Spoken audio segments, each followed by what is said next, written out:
Halo, Assalamualaikum warahmatullahi wabarakatuh. Kembali dengan saya Tomiri, penyuluh pertanian Kepunggulan Pematang Sike, Kecamatan Mintang, Kabupaten Rokan Hilir. Pada kesempatan kali ini kami mengusung tema tentang pengenalan klasifikasi benih tanaman padi. Jadi kunci keberhasilan meningkatnya produksi tanaman padi terletak pada penggunaan benih. Jadi semakin berkualitasnya benih yang kita gunakan, maka peluang peningkatan produksi itu semakin tinggi. Untuk itu mari kita sama-sama mengenal beberapa jenis klasifikasi benih tanaman padi ini. Jadi dari klasifikasi benih ada 4 kelas yang ditandai dengan warna label. Jadi di antara 4 dari kelas ini dimulai dari warna kuning, kemudian ada warna putih labelnya, kemudian ada label ungu, dan terakhir ada label biru. Jadi label kuning ini merupakan benih yang disebut dengan benih penjenis atau benih breeder seed namanya. Jadi atau disingkat dengan BS. Jadi benih kuning ini, benih label kuning ini merupakan benih yang dikeluarkan oleh para pengkaji atau peneliti di bidang benih. Jadi benih ini sangat dijaga kemurniannya dan jumlahnya sangat terbatas dan jarang ditemui di pasaran atau di kios-kios pertanian. Jadi benih ini hanya dikeluarkan oleh lembaga-lembaga tertentu yang ditunjuk oleh pemerintah untuk menyediakan atau memproduksi benih ini. Gunanya adalah untuk kemurnian dari benih yang akan dikembangkan. Label selanjutnya itu label putih atau disebut juga dengan benih dasar.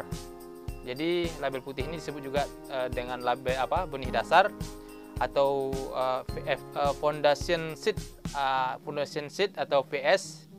Jadi benih ini merupakan turunan benih dari label kuning tadi yang dikembangkan, diperbanyak oleh para peneliti juga, ya bisa juga dari BBI atau Balai Benih Induk, kemudian juga dari pihak BPTP. Jadi atau pihak swasta yang ditunjuk oleh pemerintah dalam hal pengembangan benih label putih ini. Gunanya untuk menurunkan label ungu nanti. Jadi benih ini jarang juga dijumpai di pasaran atau di kios-kios atau disebar oleh ke masyarakat atau petani umum. Jadi stoknya juga sangat terbatas sekali. Kemudian ada label ungu dengan label benih pokok. Jadi biasanya digunakan oleh para penangkar-penangkar guna untuk memproduksi benih sebar. Jadi benih pokok ini biasanya digunakan oleh para penangkar-penangkar atau pihak swasta atau BBI atau Balai Benih Induk, dan ini nanti hasilnya akan menjadi benih sebar. Nah, jadi benih ungu ini akan mengeluarkan atau menghasilkan benih label biru atau turunnya adalah label biru. Dan yang terakhir adalah label biru. Jadi label biru ini juga disebut dengan benih sebar atau BS. Yang ini sangat banyak dijumpai di kios-kios pertanian karena ini sudah sudah bisa dimanfaatkan oleh petani untuk melakukan proses produksinya menggunakan benih-benih. Jadi beberapa contoh label seperti ini adalah label kuning, kemudian ada label putih seperti ini, kemudian ada label ungu, dan ada label biru. Nah, label biru inilah yang sering kita jumpai di kios-kios. Jadi bagi petani-petani kita, terutama di wilayah binaan kami, harus lebih jeli dalam hal pemilihan dari benih yang berada di kios. Jadi beberapa pertanyaan-pertanyaan atau dari petani kita bahwasanya banyak membeli benih di kios-kios atau kepada pedagang-pedagang yang benih itu masih label putih atau label kuning.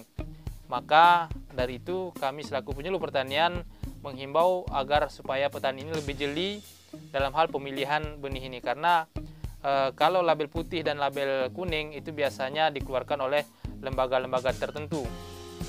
Jadi ini juga jumlah benihnya sangat terbatas dan jarang dijumpai di pasar-pasar bebas gitu ya. Jadi untuk petani-petani kami supaya lebih berhati-hati dalam hal pembelian benih, jika perlu kan berkonsultasi kepada petugas benih. Jadi petugas benih ini di tingkat provinsi ada namanya UPT BPSB, kemudian di tingkat kabupaten itu ada namanya koordinator atau petugas lapangnya. Maka sama-sama nanti kita berkoordinasi untuk pengadaan pemakaian benih dan bagaimana memperolehnya. Jadi sama-sama nanti kita untuk mempelajari tentang benih atau keberadaan benih. Demikian dari kami, terima kasih. Assalamualaikum warahmatullahi wabarakatuh.